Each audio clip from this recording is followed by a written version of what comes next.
All right, this is episode 1 of the Run Mountain Peaks podcast. I am Andrew Wojciak. I am a mountain runner from the Northeast, and I started this YouTube channel, and then gonna start doing this podcast and just post it to the YouTube as well, um, and just talk about a bunch of various different topics. The first episode, we'll do like a little bit of a rundown of kind of who I am and what I do, and then we're gonna talk about the Northeast trail running scene, because I feel like recently, well, in the last few years it's grown, but there's been some big things happening this year in the Northeast. So we'll talk about that. We'll talk about a little fall motivation, end of year motivation, because I was thinking about that a little bit, and kind of as the trail season, at least here in the Northeast, winds down. Um, Kind of some things to think about. Yeah, a little bit of motivation, keep the training going. Don't give up on the year quite yet. So talk about that a little bit, and then talk about the White Mountains 100. That has gotten a lot of hype this year, and Run the Whites just did their kind of White Mountains 100, um, help with the aid station, help with the drop bag kind of thing. So that's got a lot of hype. And then the women's White Mountains 100 going down. We'll talk about that. I mean, that's just a gnarly route, so a lot to talk about there. And then the Direttissima also getting the new men's time and the new women's time on that, which is, I think, one of the kind of iconic routes in New Hampshire. So yeah, those will be the topics for this week, and yeah, I'm sure there'll be a lot of other things we talk about too. So yeah, I guess the first thing, just do a little bit of background about me. So yeah, like I said, my name's Andrew Wojciak. I am 27 years old, and I live in southern New Hampshire, and have gotten into the trail running scene, particularly in the White Mountains, over the past few years. Done some races, done some different, the iconic routes in the White Mountains. Have met a lot of cool people. Have seen a lot of cool things. So yeah, it's been kind of a wild ride. I was not a runner kind of growing up. I did team sports, but I was not running. So I think, as far as like consistent training, consistent running, I really got into it.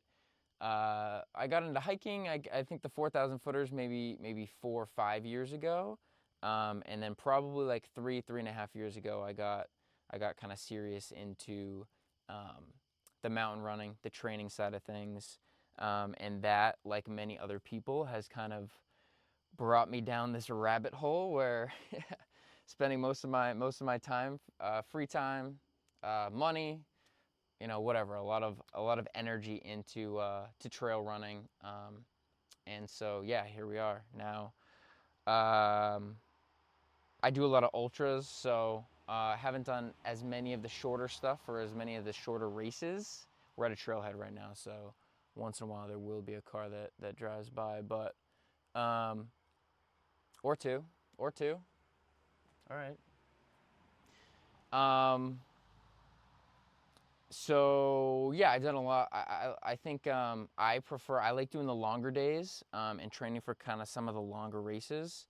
Um, so I haven't done as many of the shorter stuff, but I'm definitely kind of getting into that too, and follow a lot of that stuff too. So um, yeah, pretty much that's probably it for me. I think yeah, I guess I got into kind of the trail running in the whites. Honestly, I think like a lot of people, my family, my brother and my mom kind of got into hiking the 4,000 footers and getting into the lists a little bit, doing that stuff.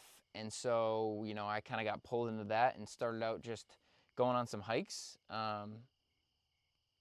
Obviously ended up liking it. And then, yeah, I feel like I've kind of maybe converted more from mostly hiking to, mostly trail running, as opposed to, someone who was a runner in high school or college, or whatever, like a runner all their life, and more used to that. I think I kind of started out as a hiker and kind of did a lot of hiking, trained like that for a while, and now I'm starting to feel like I'm getting better at some of the running stuff. So I think I have a little bit of a unique background, I think I think my training style is a little bit unique about how I train for things. I'm definitely not one of those people that can just go out and run, 6 or 7 days a week and do a ton of miles. So yeah, I have a little bit of a unique training style, unique background, and yeah, I mean, mostly I'm just getting out into the mountains on the weekends when I can.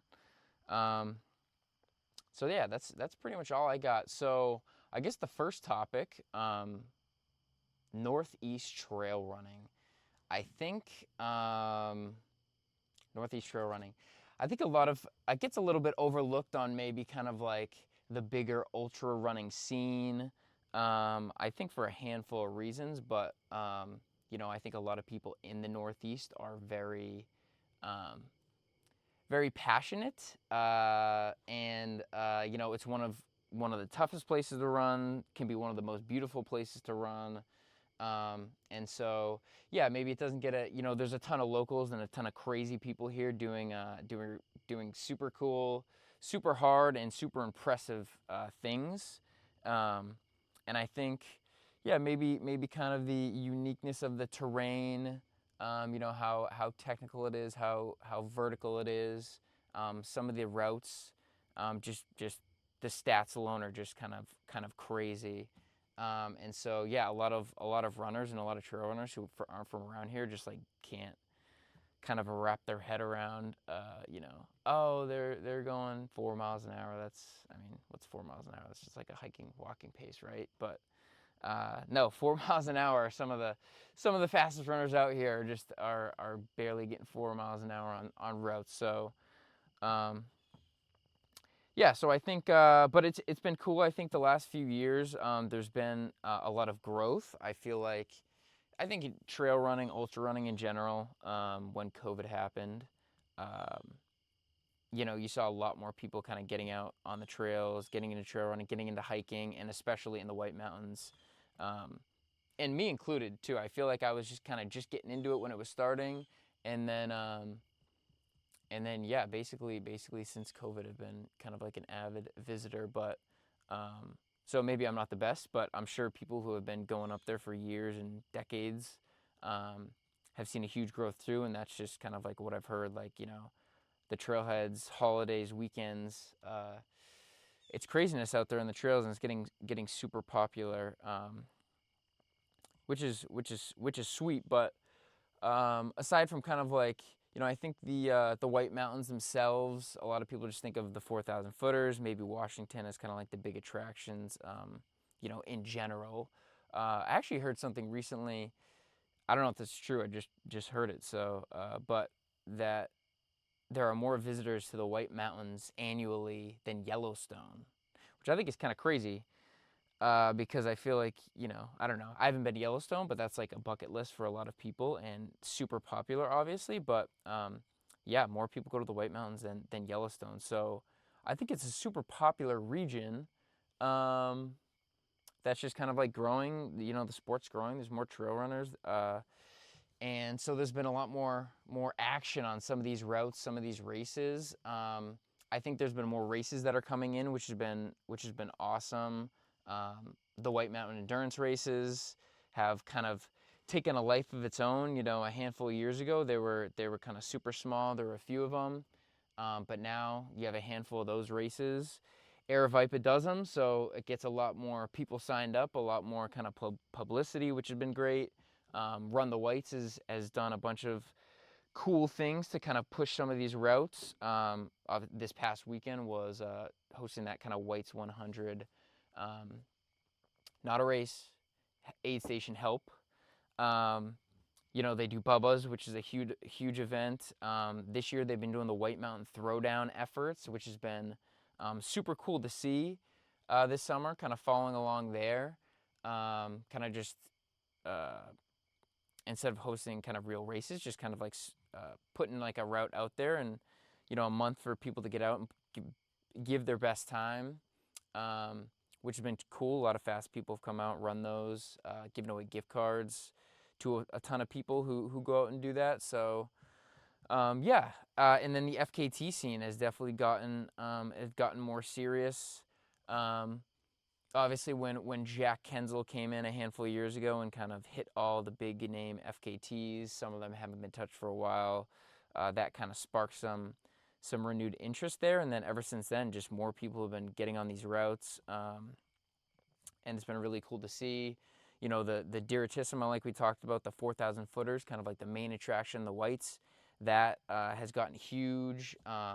Will Peterson going out there, Bill Tidd, Drummond, Lexi Jackson, all of these people kind of really putting down impressive times on these efforts. So yeah, it's kind of super exciting, and there's a lot more action that's just been going on. So I think that's good, and let's just keep building from here. You know, let's pump the Northeast trail running scene.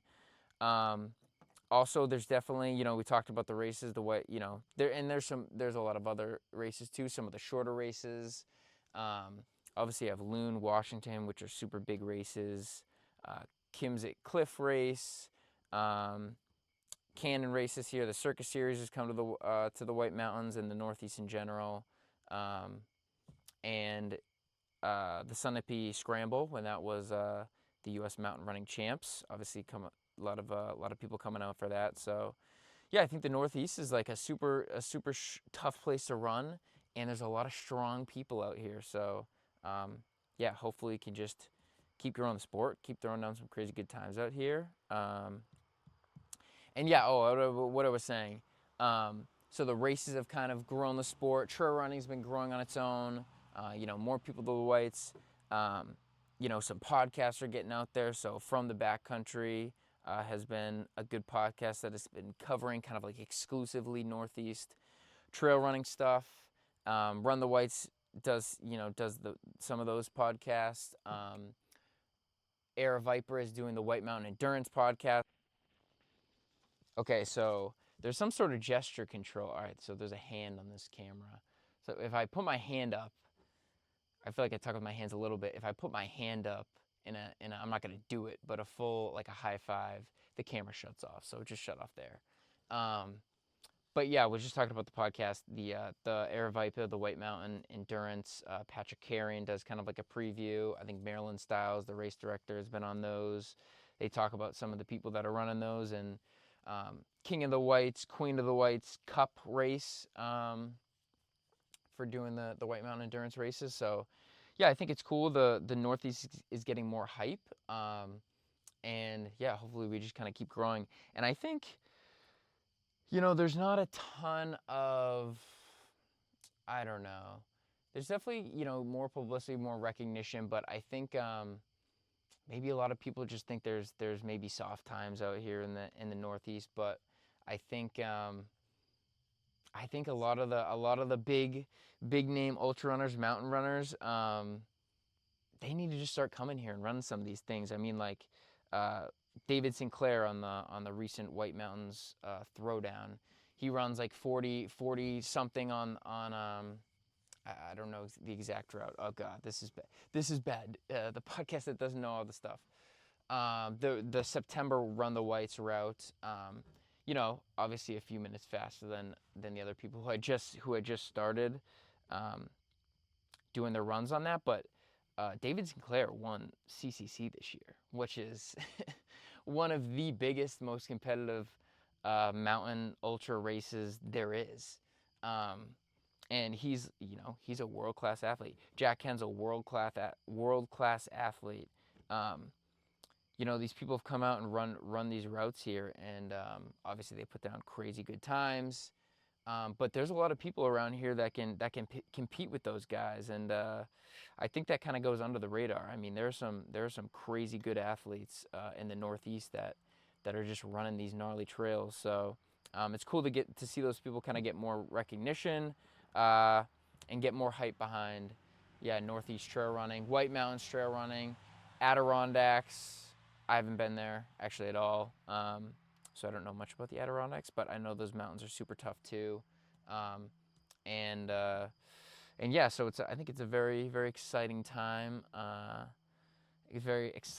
in the White Mountains in New England, in the trail running scene, and just anywhere in the world for mountain running, trail running. times are getting faster, people are getting tougher, so it's cool. A lot of stuff going on. Yeah, so that's kind of like the Northeast rant. So yeah, so my idea for this podcast is really to just talk about, I pretty much get out to the whites at least every weekend, hopefully at least every weekend, and just talk about what's going on, the big efforts. The season's kind of winding down here, but there's always stuff going on here. So talk about kind of the Northeast trail running scene. I also am going to do a lot of talk about kind of endurance training. So I've been self-coached for a couple years and have made a lot of progress, read a lot of stuff, listened to a lot of podcasts, done a lot of training, made mistakes, did stuff that worked, and definitely very into the training aspect of the running. I very much enjoy the training.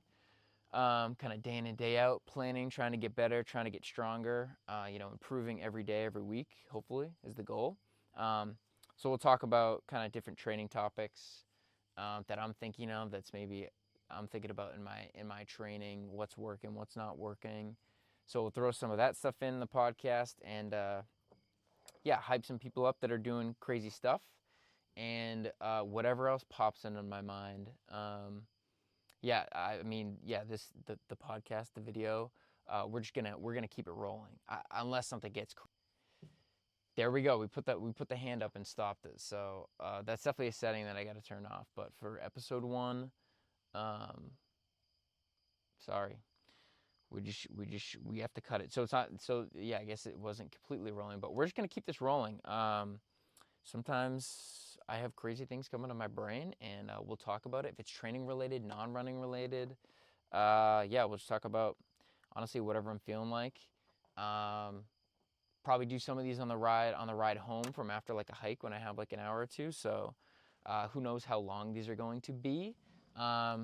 Just as long as I ramble. But so that's kind of the background, the podcast.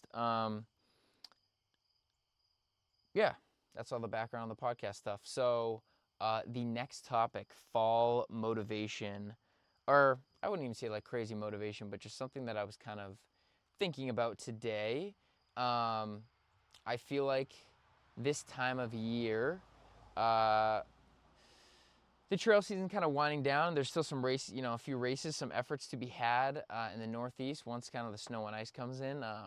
For a little bit, it's kind of on pause, especially the trail stuff. But I feel like this is a time of year where, personally, I love fall. I think it's the best season. I think it's my favorite season, especially living in New England. Summer's just a little bit hot for me. Obviously love summer, but I really love the fall. When summer's kind of coming to an end, fall's starting, which is nice, but it's kind of getting colder. You're kind of like, oh yeah, winter is around the corner here. Not really, but eventually it will be. You kind of can lose the rest of the year in some aspects. I feel like New Year's Eve, you got big things, you got big goals, you work really hard. The trail season opens up April, May, June, you start doing your things, getting out there. And I think at this time of the year, pretty much no one's year has gone exactly to plan. Probably some people, but not everybody's year. Most people's year don't go to plan. That can be actually a good thing, but sometimes it can be a bad thing, or not even. It may feel like a bad thing in the moment, but you're not where you want to be or whatever. And I think there's kind of like this feeling where it's kind of fall, the trail season's over. Like I just gotta kind of cut my losses and you get busy with life. The fall can be busy. The holiday season can be busy, and you kind of just pack it in. But I really think, we got 3-4 solid September, October, November. Yeah, 3.5 solid months here. That is a lot of time for progress, and kind of like let your eye get off the prize, if that saying adds up. Basically, if you're not still locked in right now on your goals and kind of getting better, improving, whatever that is, whether that be like getting better running. Okay, gesture control is off. It took me about 2 seconds to do that, and I feel like for a while I have been like, oh, I don't know, I'll figure it out later. So now we are officially, I don't know how far we are in this, but we're officially free balling. So yeah, this is just a point in the year where, I mean, for me, my goal is always, I have long-term goals, and in the short term, it's always just to get better, to get faster, to get stronger, and that doesn't necessarily mean every single day, every single week. Um, you got to account for rest, you got to account for life stuff when you get busy, yada yada. Recovering from things, whatever. But in general, the goal is improvement, getting faster, getting stronger for some of these efforts. So I feel like, yeah, in this point in the year, for me personally, the year hasn't gone exactly to plan. But you need to just stay. If you're not locked in, get re-locked in for the year. Football is coming off. You're into football. Don't get kind of like, oh, distracted in all the football stuff and all the holiday stuff. I have 3 weddings this month, so I'm gonna be gone pretty much every weekend except for one. And it's like, oh, you can kind of pack it in, but don't pack it in. Do not pack it in. You got to get refocused. You have three and a half more months in 2025. You got to make dreams happen this year, or maybe not dreams, but progress towards your dreams this year. So don't lose sight of that. I feel like this is the time where you can kind of lose sight of that. And also motivation. I mean, who isn't a sucker for good motivation quotes? So we'll do maybe once an episode, or once an episode we'll do some sort of motivational quote. Maybe we'll put that at the end, get the people fired up. Or maybe we should do the beginning, because if you listen to this on a run. Anyway, we'll throw some motivational quotes in there too, because I do love a good motivational quote. I got a few people that I'll send them back and forth. So usually we got some good stuff that we can draw from.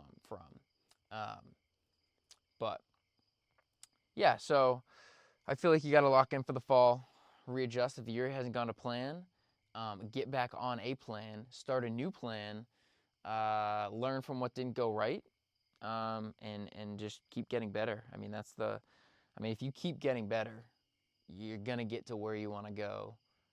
I mean, for sure. 1% better a day. Imagine you get 1% faster every single day. Holy smokes. There should be a compound interest calculator for just speed. Like if I were to get 1% faster every day, it'd probably be like in 3 months I would have a 30-minute marathon time. That would be sweet. Compound interest. But no, I think, getting back on track if you're not on track. And also, I mean, on that note, compounding interest, progress, especially in running, if you were training good week in, week out, like every week, if you're in training blocks, every training block, you can improve and get better. You can do that for months and years. Obviously, I'm kind of newer into the trail running kind of training, like running training, trail running stuff. So I feel like, you obviously have bigger gains in the first few years of anything that you do. But every year I've made significant gains in fitness, and obviously you learn a lot, strength, speed, just like your mountain running in general, and yeah, running, your aerobic system can continue to get good up until you're 40. Go look at Hard Rock. I don't know the guy who won it, but he's 40 something years old. He wins Hard Rock 2 times in a row with, I don't know who exactly was in it, but with some sluggers in those races. So I think running in general, your cardio can just keep getting better. Ultra running, your tendons, everything, your strength, your durability just keeps getting better. And so it's really kind of like an exciting sport to, you can progress for years and decades. So yeah, every year the goal is to get faster. And if you keep doing that, you do that for 10 years, 20 years, you're going to be really fast, right? I don't know. That's the logic I have. So yeah, the goal is always progress. So we'll definitely talk a lot about that. on the podcast. I'll definitely get into like how I train, and get into, you know, my weekly schedule and stuff like that. But not today. Not today. So yeah, that's kind of the fall motivation stuff. So if you haven't been getting after it, there's still time. Get after it. Make your dreams come true this year, or make them start coming true. We'll throw the quote in here because this is the quote that I heard a week ago. One of my buddies telling me, um, "It costs nothing to dream, and everything not to." When I first heard that, oh my gosh! The 20th time I heard that, oh my gosh! Um, yeah, it costs nothing to dream, and everything not to. So whatever you dream big, because it's free, literally. I mean, inflation can't get to it. It is free. Dream big, and then yeah, I mean, it costs everything not to do it. You just don't want to be that person that looks back and, oh, I, you know, shoulda, coulda, woulda on big things. You know, there's always like the little things, the shoulda, coulda, wouldas, but yeah, I mean, if you have like a huge goal, big things that you kind of you dream about, kind of keeps you up at night. You know, you think about when you're feeling really good. Uh, you gotta just go for it. You gotta go for it. You gotta go for it, because if you don't, you know, I'm not wicked old. There's a lot of people that will probably be like, this guy doesn't know anything about life, but you don't wanna get old, and then you can't do a lot of things, and you're like, dang, you know, I wish I gave it a better shot, or took the risk, took the chance. So yeah, dreaming is free, especially in this economy. Holy smokes, dreaming is free. You gotta dream, and you gotta dream big. You have to dream ginormous. I was gonna say ginumbus, ginormous, humongous, huge dreams. Do it. It's free. So that's the quote of the day. That's the quote of the episode. We'll say it again, because I think I only said it fully once. It costs nothing to dream. It costs everything not to. Get out there, make it happen. That's not part of the quote, but that's my part of what I think about the quote. So that's a motivational quote for you. And the last couple topics. So the White Mountains 100. So White Mountains 100, a little bit of a newer route, but in the last couple of years, got a lot of popularity. Run the Whites just hosted. It's not a race because it's not like a permittable. They can't get a permit for like a race on this route, but they just kind of hosted this route. And basically, the White Mountains 100 is the 100 miles of the Appalachian Trail that goes through the 4,000 footers in New Hampshire. It is notoriously the hardest part of anyone's through hike on the AT. It's the gnarliest terrain. It's got to be the most vert per mile. Definitely got to be the most technical. I think there's maybe one or two sections that are close. I don't know if it's the Appalachians or whatever. Maybe this, I don't know the mountain, but there's another section that has similar on paper stats, but everyone says the New Hampshire part is the hardest. And so the White Mountains 100 is basically 100 miles on paper. GPS watches will get more in the 90s, but it's 100 miles of the hardest running in New England, maybe the country, maybe the world. I mean, maybe the solar system. Are there are there technical trails on other planets? Who knows? I think it's just gas. So it might be the solar system. But I think it's 34-ish thousand feet of climbing and descent on the gnarliest trails, and it's all in the AT. So the trails are super well traveled and maintained, but they're also very eroded, very exposed, very technical, and very slow. I think I'm not a huge through hike. I don't know a ton about through hiking, obviously, just from the people that I've talked to and stuff. But you know, take a week to go through that section. The White Mountains 100, you do it in a go, one go. And yeah, the first person to do it, Christina Fulsick, super strong. I mean, one of the original White Mountains mountain runners. She has tons of records, tons of races. She started the White Mountain Endurance races, which is awesome. Has done a lot for the sport and for the White Mountains. She gave this crazy route to go before anyone had ever tried it.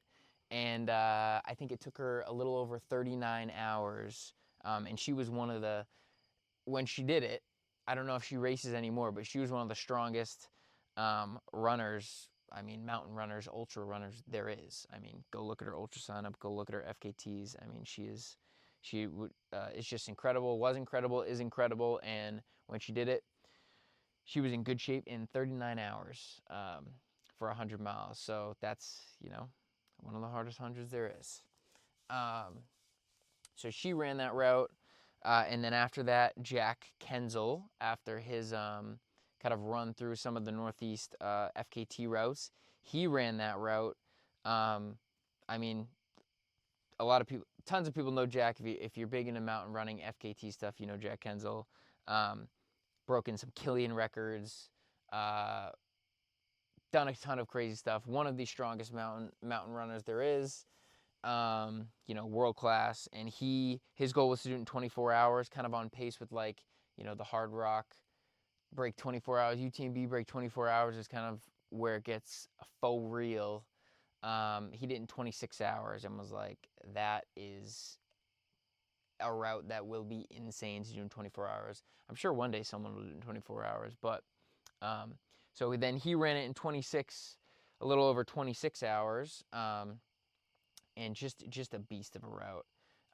And then after that, it kind of kicked off. Some people doing it. Some different people trying it. There was a lot of tries. There were a lot of noble DNFs. I mean, anybody who toes the line who stares down the barrel of that route, it's insane. So I guess the route itself, we'll talk about the route itself and then get back to kind of who's doing it, the new record this year.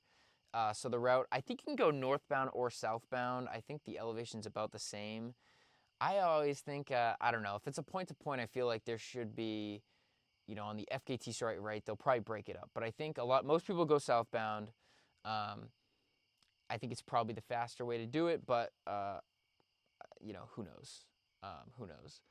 But yeah, southbound, you start with the Wildcats, a Mariah Katz Carter's, holy smokes, Mariah Carter's Cats Traverse, which is it's not as big as the Prezi Traverse, but it's almost as tough. I mean, that is a tough route.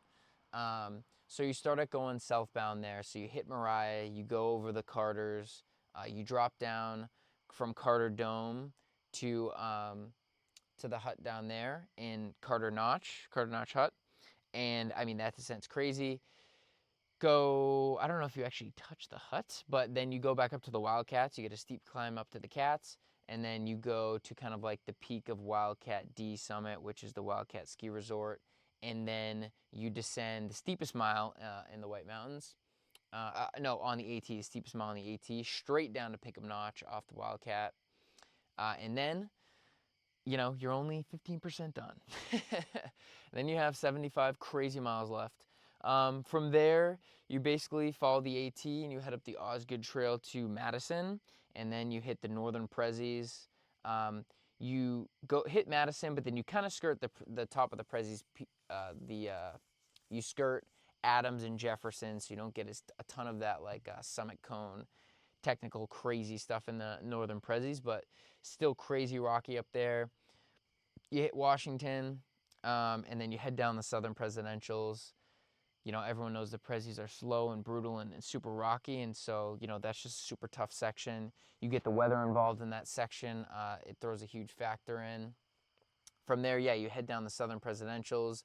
The Webster Cliff Trail to get down to 302 is super rocky, super steep, super technical, super slow. So you get some smoother running in the Southern Prezzies, and then you hit that section, and that will slow some progress down for sure. From there, I think it's the Ethan Pond Trail, following the AT over to Zeeland Hut. So you get some runnable miles there. Those are more backcountry, not a ton of people on those trails always, but some definitely kind of flatter, runnable miles there. And then from there is the trail up from Zeeland Hut to Zeeland. That trail is steeper than you remember. That is that's a good climb there. And then you hit Zeeland, you go through the heart of the Pemmy. You go up towards South Twin, Galehead Hut, the descent down from South Twin to Galehead Hut, super steep, super rocky. If you're getting the gist here, everything is super steep and super rocky. So maybe I should just stop saying it, but let's reiterate it for the people in the back. And then Garfield Ridge Trail, which is one of the slowest trails in the White Mountains. I mean,